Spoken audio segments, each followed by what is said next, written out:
Obrigada. Alô. Eu sou a Maíra. Eu sou formada em Biologia aqui na USP, mas hoje eu trabalho com educação, não só hoje, já faz bastante tempo. E eu também tenho, acho que em comum, o sonho de tentar melhorar a educação pública, mas talvez de uma outra forma, que eu acho que é um pouco diferente. O Instituto de Ensinos Avançados aqui da USP, eles promoveram, ano passado, um ciclo de palestras com vários educadores, com vários professores aqui da Faculdade de Educação, onde eles, e aí no começo desse, nem um mês, eu acho, eles publicaram um documento com quais seriam as propostas que todos esses, eu não sei se você chegou a ver, mas que todos esses educadores pensam sobre o que melhorar, né, quais propostas que a gente tem para a educação pública no país. E uma coisa que é sempre... Ontem também eu estive num evento de escolas transformadoras, e aí eles também têm essa mesma visão que o IEA, que é o investimento de grandes fundações, como no caso da Porvir, Fundação Lehman e esse monte de coisa, o quanto eles acreditam que isso pode ser prejudicial para a escola pública no Brasil hoje. E aí eu queria ouvir um pouco de você sobre isso. A gente não pensa tão diferente assim. Nos últimos anos, eu me dediquei mais à parte de pesquisa e pressão política. Então, me envolvi com grupos de pesquisa, participei de ações como essa de ativismo. E a visão que eu tenho hoje é que a sociedade civil, a academia, eles têm um poder de transformação, mas que ele acaba tendo seu alcance limitado pela barreira política. Talvez tenha a ver com as experiências em que eu fui de enfrentamento direto com o poder público, mas eu sempre tenho a sensação muito grande de que a gente tem diagnósticos, a gente tem experiências, a gente sabe o que precisa ser feito, só que a política ela prejudica a educação pública. E na minha tese de graduação, que foi sobre a interferência negativa da política na escola pública, eu vi essa questão do diretor escolar, eu vi a questão da falta de continuidade, mas tem um exemplo que, para mim, é o mais triste e cristaliza o que eu estou falando. Em cidades pequenas e nas mais pobres, eu consegui comprovar que um aumento da competição política, ter mais partidos, eleições mais próximas, levava a uma piora no IDEB, que é o Índice de Educação Básica. E quando eu fui para entender, porque na ciência política tem um mantra, quanto mais competição, melhor a qualidade dos serviços públicos. Quando eu fui para cidades pequenas, do interior do Brasil, para entender, eu comecei a ver uma lógica que eu não tinha ideia que existia. Então, em cidade pequena, você sabe quem votou em quem. Falta pintar a casa com a cor do partido. E, nesse contexto, aquela competição ia muito para a sala de aula. Por quê? Se a pessoa que você apoiou ganhasse as eleições para a prefeitura, para a vereança, isso diria que você vai ter um avanço na carreira do professor, porque não tem um processo sério, que você vai pegar a sala boa, porque tem a sala da periferia. Como não tem escola particular, você separa os alunos com dificuldade, de famílias mais pobres, com algum tipo de deficiência. E era tanto impacto na tua carreira que virava uma guerra na escola durante as eleições, porque dependia de muita coisa. E você ouvir de professores que foram para a sala da periferia, que não têm acesso a material didático, que estão com salário atrasado porque apoiaram um político errado, para mim isso é no mínimo um crime. Então, acho que tem um pouco a ver com o tipo de problema que eu fui exposta, mas, para mim, a gente não consegue resolver o problema da educação no Brasil sem resolver o problema político também. Acho que tem outras frentes, a gente precisa trabalhar, mas a gente, como sociedade civil, falando do meu ponto de vista, olha muito para essas frentes e muito pouco para a barreira política. Que quando a gente vai para o Brasil profundo, das pequenas cidades, é uma barreira gigantesca. Tá bom? Obrigada. Tem aqui... E tinha ele também. Tá bom. Tem ali, depois tem ali, tá bom? Tá bom. Bom dia, meu nome é Lucas, eu faço graduação em licenciatura de Ciências Biológicas e eu fiquei um pouco, assim, querendo te questionar quando você fala que a gente tem que fazer um ativismo por uma educação de qualidade. O que é essa educação de qualidade? Que rumos você acha que você e seus colegas que trabalham com você acham que a educação precisa seguir tanto na questão dos investimentos e também em quais valores que têm que ser cultivados na educação? Aí você está falando um pouco da minha visão para a educação, né? O que seria essa educação de qualidade? Da sua e das pessoas que estão no meio... Dos de movimentos. Aham. Eu posso falar um pouco em grandes áreas, e aí, se a gente quiser, a gente pode aprofundar em alguma delas, tá bom? Então, se eu tivesse que eleger 5 áreas que, para mim, são mais urgentes. Uma super batida é a questão da primeira infância. E por que eu trago esse debate? Todo mundo sabe como a primeira infância é fundamental para você reduzir desigualdade. Dando assim um dado, crianças que nascem em situações diferentes chegam nos primeiros anos com um número diferente de conexões neurológicas. Então, se você teve acesso ao estresse, à violência, seu pai ou sua mãe era dependente químico, o teu desenvolvimento cerebral é prejudicado. É nesse nível. E aí, quando a gente olha as políticas de construção de creches, primeira infância, com cuidadoras bem treinadas e, sabe, de qualidade, não só para ficar ali olhando a criança, a gente vê que as creches vão sendo construídas não em tempo integral, então elas não são suficientes para as mães da periferia que não têm onde deixar os filhos, e primeiro nos centros. E as mães que mais precisam ficar desassistidas. Então, quando a gente fala de primeira infância, tem que olhar para a qualidade desse cuidado, porque é um período pedagógico também, mas, para mim, tem que ser prioridade onde precisa, não é para construir em todo lugar? Então, vamos colocar de tempo integral nas periferias com os piores índices. Mas é um pouco da reverter a lógica que a gente tem em política pública no Brasil hoje. Quando a gente fala um pouco de alunos mais velhos, a alfabetização na idade certa. Muitos alunos saem do ensino médio porque percebem que chegaram no 2º, 3º ano sem saber ler e escrever direito. Então, eu sei que a gente tem que falar de um ensino que é muito mais completo, só que a gente não faz o arroz com feijão direito. E aí, dando um exemplo de como que você faz isso. Tem uma coisa que foi feita no Ceará, que eu acho muito interessante, que é a forma de você dar o reforço. Como que é o reforço no Brasil hoje? O aluno não passa de ano, aí ele faz o reforço no final do ano. Ou ele faz o reforço no ano seguinte. Só que aquele aluno já ficou um ano defasado, já ficou desmotivado, já está ficando para trás. Lá, eles fazem uma avaliação no primeiro bimestre. E aí, o aluno que não foi bem, ele começa a fazer um reforço no contraturno, com o professor só para ele. Se na segunda avaliação ele não alcança, ele é tirado da sala comum e faz o reforço em tempo integral, enquanto ele não alcança os alunos. Então, a intervenção ela é feita em tempo inteiro, porque, de novo, você muda a lógica. Não é dar um ensino de qualidade para quem conseguir sair, mas é você ir atrás de cada um e investir os esforços financeiros no aluno que está indo pior. Então, alfabetização. Falando um pouco lá mais para frente, no ensino médio, cara, para mim o ensino médio a gente tem que rasgar e repensar. Por quê? Não faz sentido mais para quem está na escola. Não faz nenhum sentido. E aí, eu acho que, falando sobre a lei da reforma do ensino médio, ela traz pontos que são bons. Só que uma boa política pública é aquela que é implementada. E uma política pública que não é discutida com a população não será implementada. Porque não houve discussão, sabe? Você não pegou todos os pontos. Ela não olha para o aluno que está em ensino noturno. Então, tem vários problemas. Eu acho que a gente tem que rediscutir o ensino médio, mesmo que a gente atrase uns 2 anos a implementação, 3 anos, com a sociedade como um todo, porque a lei da reforma do ensino médio, como ela está hoje, ela tem 0 planejamento, 0 recurso direcionado, ela não vai ser implementada desse jeito. E aí você tem que olhar o ensino médio, que te dá, para mim, esse é o primeiro ponto, chances iguais para fazer o vestibular. Eu não acho que você tem que ser forçada a fazer faculdade. E talvez seja uma posição polêmica minha, mas eu acho que quem quiser tem que fazer faculdade, quem não quiser, tudo bem. A questão é que hoje você não é livre para querer ou não. Se a gente tiver chances iguais de passar no vestibular, quem está na escola pública e na escola privada, aí eu acho que quem quiser vai fazer o ensino médio, vai fazer a faculdade. E para quem não quiser, um curso profissionalizante que faça sentido, que esteja conectado com indústrias locais, que te prepare para esse futuro do mercado de trabalho. Falando só do Pronatec, 40% das pessoas que saem não encontram emprego naquela área, porque elas foram treinadas para uma indústria que não existe próximo. Então, assim também não dá, né? E aí, o terceiro foco do ensino médio, para mim, é a questão de preparar para a vida. As habilidades do século XXI, a questão dos valores, e de preparar para esse convívio em sociedade, que a gente nem olha hoje. É muito técnico, é muito quadradão.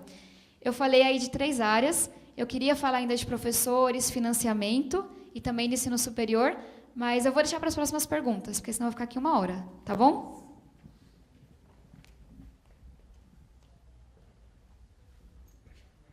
Bom dia, Tabata, tudo bom? Meu nome é Paulo de Tasso. Eu tenho talvez um pouco diferente a carreira, eu formei em computação e tudo, e trabalhei muitos anos em empresas, nessas grandes consultorias e tal.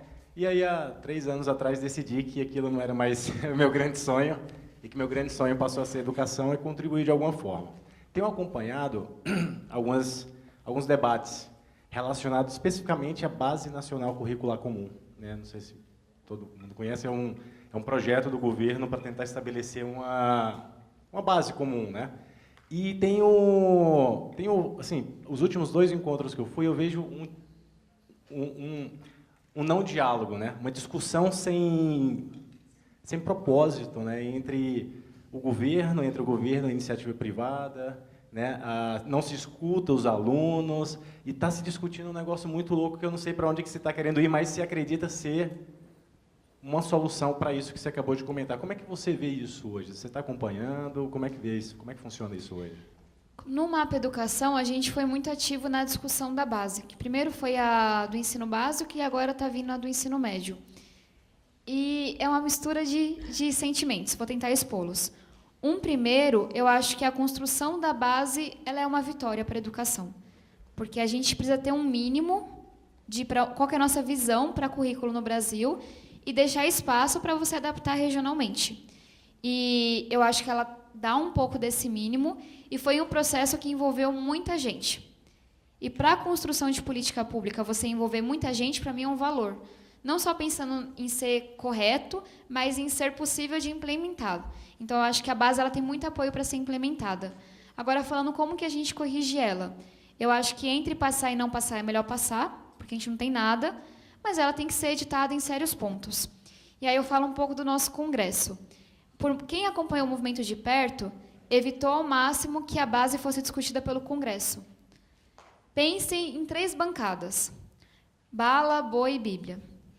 Agora pensem nessas 3 bancadas discutindo a base do currículo nacional.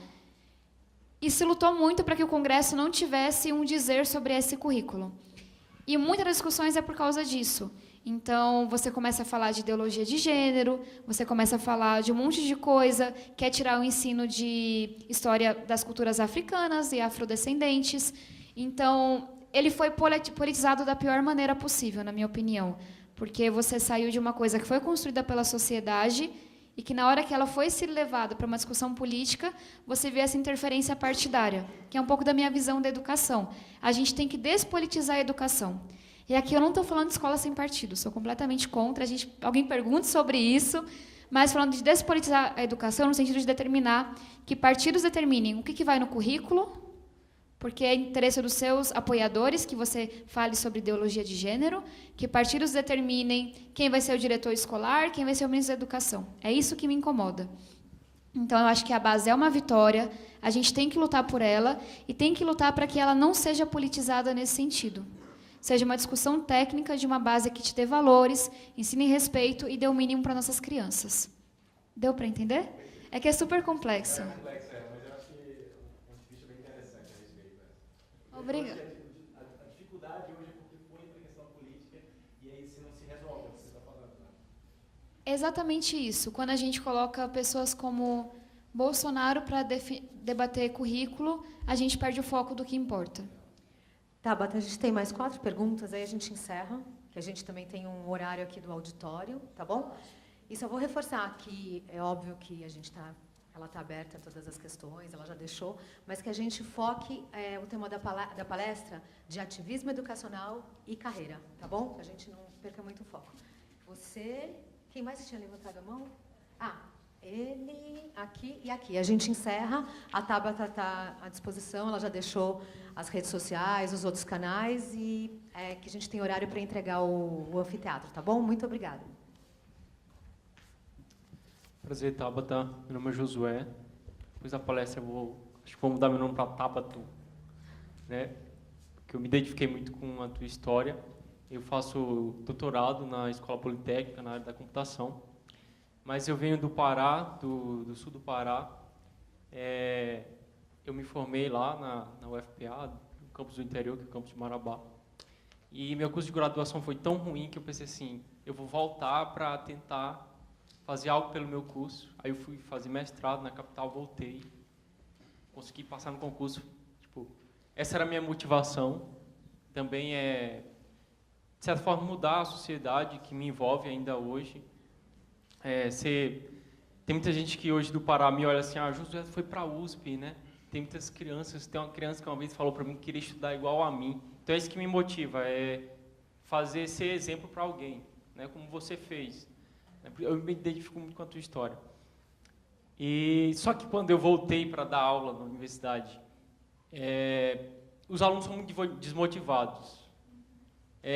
Você dá aula num laboratório de computação, de programação, que era a disciplina que eu ministrava, muitas vezes eu tentava até fazer piada com código. É difícil você tentar fazer graça com código. Eu tentava fazer isso para chamar atenção, mas eles ficavam lá navegando no Facebook e outras coisas. E, de certa forma, eu me desmotivei. Eu tinha um sonho de mudar aquilo, de, sei lá, os alunos saírem entendendo o que eles deveriam entender, pelo menos o básico. Mas eu acho que a falta de motivação dos alunos também é muito grande em relação a isso. Meu irmão, ele é professor da aula de biologia no ensino fundamental e médio. Uma vez ele chegou com o nariz sangrando em casa porque um aluno atirou um livro na direção de outro e pegou no meu irmão. E eu acho que há uma falta de motivação entre os alunos também. E minha pergunta assim, para ti eu ouvi uma palestra do Miguel Nicoleles, que ele tem uma iniciativa lá em Macaíba, uma coisa muito interessante, né? Uma aula que é mais prática, menos teórica, uma coisa que eu achei muito válida do plano dele. E ele falou que ele mostrou lá dados de um prêmio Nobel, um pesquisador ganhou o prêmio Nobel, que ele falou que onde mais tem retorno nessa relação de educação é investir em criança, investir nas primeiras idades, como você falou. E minha pergunta para você é sobre esse ativismo.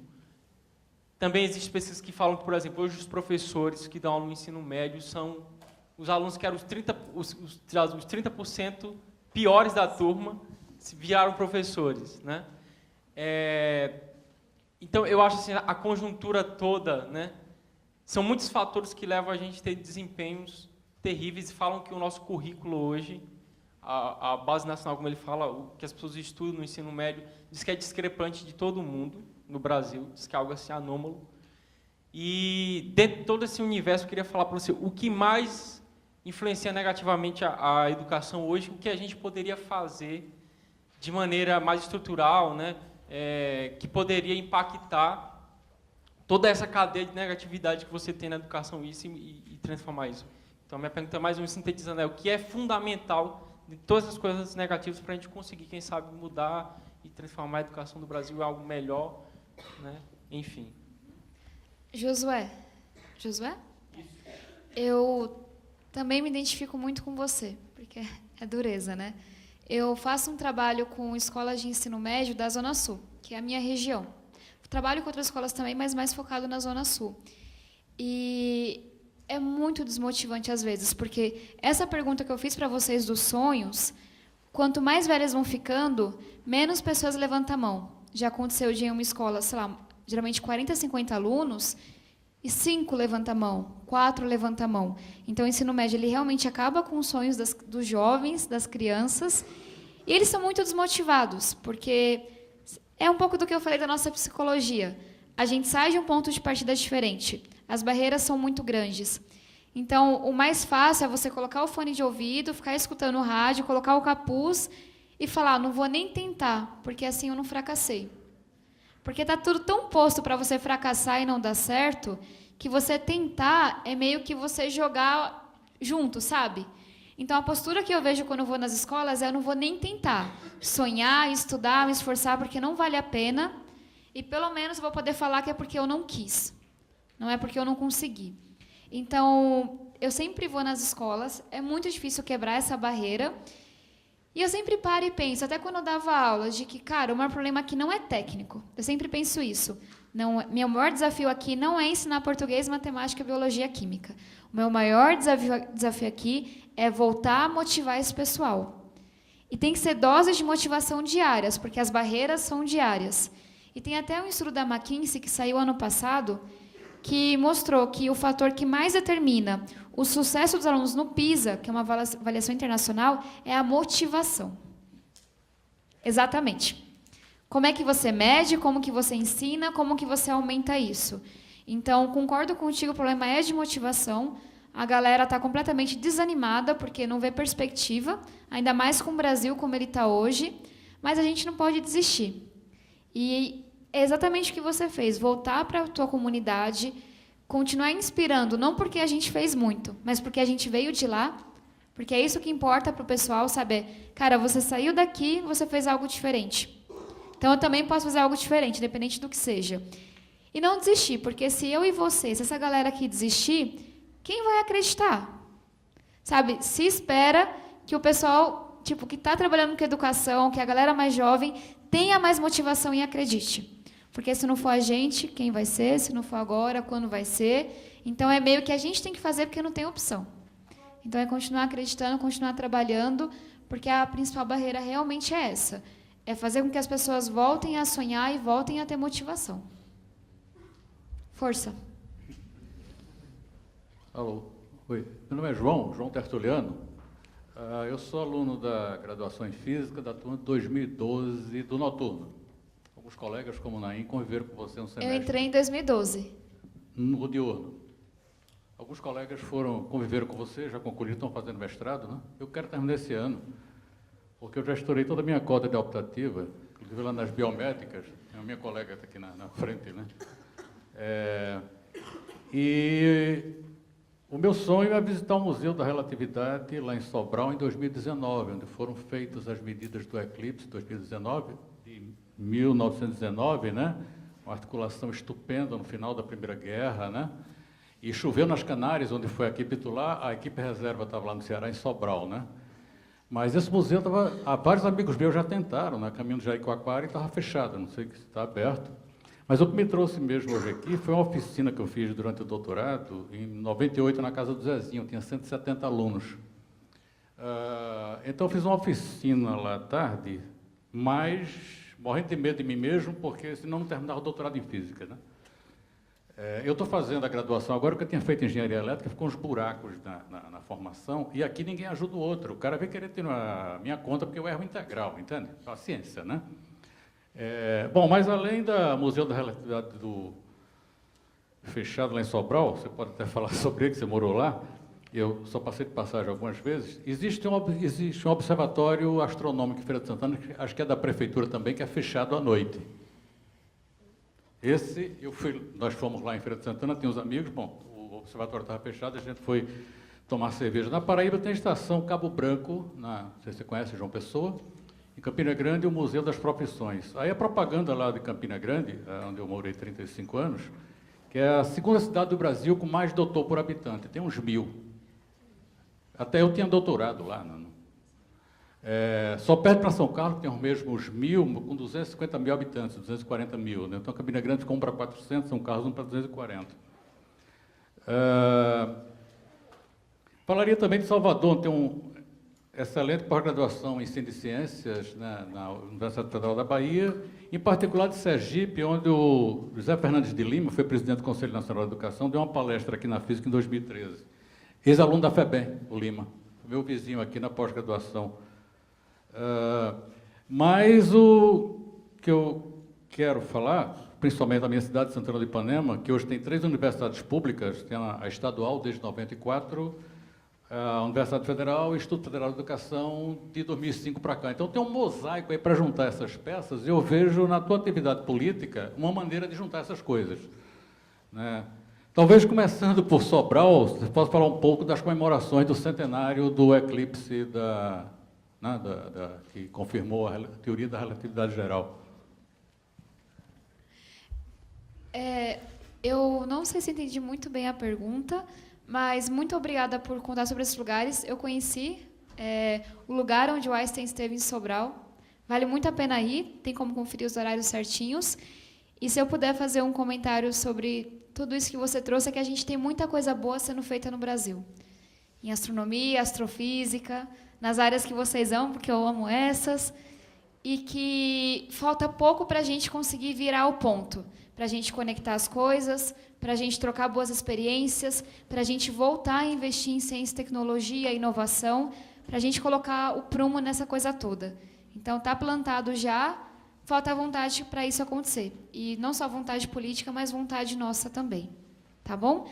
Pessoal, estão me dizendo que o tempo acabou. A gente tem mais perguntas? Mais duas? Talvez as duas juntas? Pode ser? Oi, Tabata, tudo bem? Eu sou o Lucas. Eu tenho um questionamento que eu tenho desde quando eu tive a oportunidade de fazer um trabalho voluntário numa escola pública, lá perto da Etapa mesmo. E eu ficava assim, acompanhando crianças assim, de 11, 12, 13 anos. E eu sentia essa falta de motivação, tudo isso.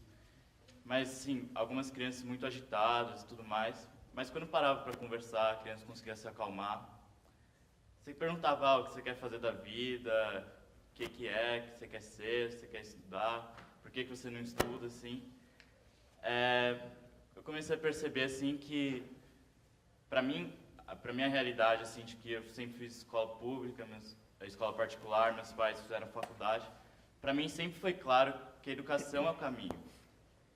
E quando eu conversava com essas crianças, eu percebia que muito claro que elas não tinham nenhuma instrução em casa, elas não viam, às vezes, nos colegas, não tinham referências, assim, sabe, da família, amigos próximos, que mostrasse que a educação é o caminho, assim. E queria perguntar, assim, como que você faz, assim, não numa escala grande, assim, mas você está conversando com uma criança, com um adolescente, como que você passa essa mensagem, assim, de que a educação é o caminho, assim, que a gente vê tanta gente que sai da faculdade desempregada, tem tanta gente que não consegue estudar, e que realmente, assim, a educação é o caminho, não só para o nosso país, mas para mudar a vida daquela pessoa. Vamos emendar a próxima? Você consegue? Ou não? Eu acho que eu vou responder porque essa tem muita coisa. O fator que mais determina, tirando motivação, coisa que a gente não consegue medir muito bem ainda, o fator que mais determina quão longe uma criança vai nos estudos é quão longe seus pais foram no estudo, mais particularmente a mãe. Ou seja, a gente está tudo desenhado para a desigualdade aumentar. Só que o segundo fator que mais determina quão longe vai uma criança é quão bom é o seu professor, a sua professora. Então, o que eu digo? Eu realmente me arrepio quando eu penso nisso. Porque, sim, tem muita coisa que não depende da gente. E as crianças vão chegar nas escolas, muitas vezes sem conhecer o pai, muitas vezes com a mãe dependente química, muitas vezes morrendo de fome. Isso não depende da gente, a gente não consegue mudar no curto prazo. Agora, tem muita coisa que depende da gente. E, na minha visão, o ponto, sabe, a responsabilidade de colocar todo mundo no mesmo ponto de partida é do Estado.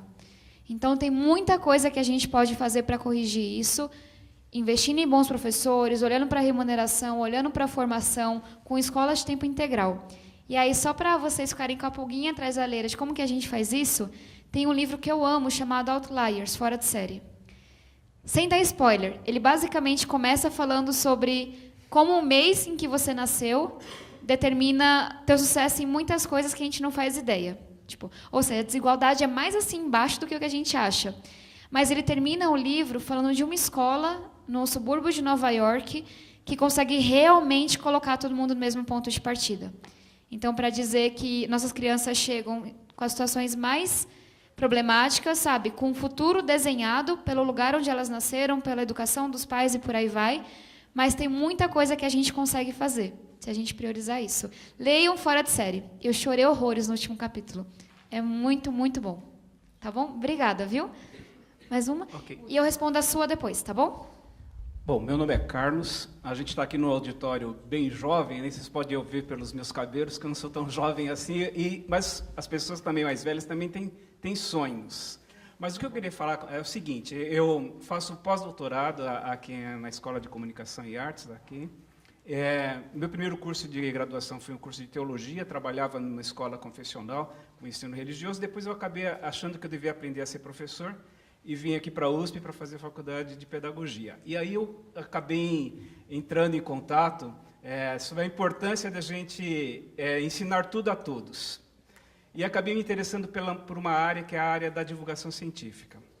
Então, o meu projeto de pós-doutorado é uma produção editorial de histórias em quadrinhos com biografias de cientistas brasileiros, com uma ênfase em mulheres cientistas e afrodescendentes cientistas, para mostrar, eu vou fazer um trabalho, então, com escolas públicas, para mostrar para esses alunos das escolas públicas, né, que existem cientistas, mulheres, e que existem negros cientistas, mas que a gente não conhece.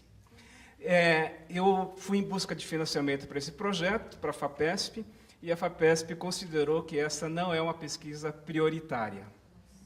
E uma outra coisa também, porque eu gostaria de falar para vocês, porque assim, será que existe um tempo, né, próprio para se sonhar? Né? E também é o seguinte, porque nós vivemos também numa realidade brasileira cruel, porque se você passar de uma certa idade, os seus sonhos, eles não pode ser que não sejam, né, apoiados. Então, eu acho que é muito importante incentivar os nossos jovens a sonharem, enquanto antes eles, né, sonharem e colocarem em prática os seus sonhos, né, eu acho que vai ser menos difícil de se concretizar esses sonhos, né? Porque na nossa realidade brasileira, você passou de uma certa idade, você já não pode mais sonhar, né? E eu digo para vocês o seguinte, eu trabalhava numa instituição universitária, num centro universitário privado, e por questões desse meu sonho, eu perdi o emprego, né? Eu consegui um financiamento da FAPESP para desenvolver um projeto de divulgação da ciência de centros de pesquisas que são ligados às universidades públicas, os CEPIDs, para levar o cientista até a escola pública, e depois nós levávamos os alunos no estúdio de rádio e fizemos gravações para a Rádio USP, dialogando os cientistas com os estudantes. Por conta desse projeto e outros que eu também consegui, a instituição acabou me mandando embora, porque eu fui contratado só para dar aula. Então, é uma coisa que eu queria falar para vocês, talvez um depoimento, né, que não basta apenas vocês sonharem, né, mas, por exemplo, para vocês conseguirem financiamento para esses sonhos de vocês têm que mostrar o que vocês estão fazendo. Então, a nossa moeda de troca aqui no Brasil, para vocês, nas jovens, conseguirem fomento, né, para os seus sonhos, é que vocês publiquem. Essa é uma coisa importante. Então, além de sonhar, eu acho que vocês têm que colocar a mão na massa para publicarem, porque essa é a mercadoria, né? Essa é a moeda de troca para as nossas instituições, né? Então, eu tenho uma produção em divulgação científica, mas o meu currículo, por questões de trabalhos, né, ele não tem um sólido currículo em produção acadêmica, embora eu tenha uma produção em divulgação científica, mas o que conta para as instituições de fomento é a produção científica. Então, eu gostaria de deixar esse depoimento, né, e que vocês sonhem, mas que vocês também, né, coloquem essa massa cinzenta para funcionar e comecem a produzir para que vocês possam concretizar os seus sonhos. No meu papel de questionadora, eu acho que o mínimo que eu posso dizer é que, se a FAPESP não consegue entender que a gente trazer representatividade e falar para a sociedade que mulheres e negros também podem ser cientistas não contribui para a nossa produção científica e desenvolvimento, no mínimo eles estão sem visão de futuro. Assim, de futuro próximo, né? Nem futuro muito distante. Mas eu acho que esse é só um sintoma da nossa sociedade como um todo, que parou de olhar para o nosso futuro, para investimento onde a gente precisa investir nos últimos meses. Então, obrigada pela sua contribuição. E sim, a gente tem que sonhar com todas as idades. Quando eu vou nas escolas, eu também pergunto para os professores se eles estão com sonhos. E, na grande maioria das vezes, eles não têm mais sonhos, estão mais animados que os alunos. E é isso, a vida é dura demais para investir em sonhos, independente da idade. Então, continue sonhando, e sonhando muito, mas também realizando e fazendo as contas e comprovando que o sonho faz sentido e se doando de várias maneiras. Pessoal, deixa eu só... Muito obrigada a todos vocês por terem sobrevivido até o final. Não estou falando de quem saiu, mas muito obrigada. Foi um prazer. Vocês foram muito gentis com as perguntas, com a escuta, com a acolhida. Eu estou à disposição, eu vou responder a sua pergunta, para a gente conversar, para a gente trocar ideia, para vocês fazerem parte dos projetos. Está aqui o meu contato, Tabata Amaral SP. Facebook, Instagram, meu e-mail é tabata.amaralsp@gmail.com.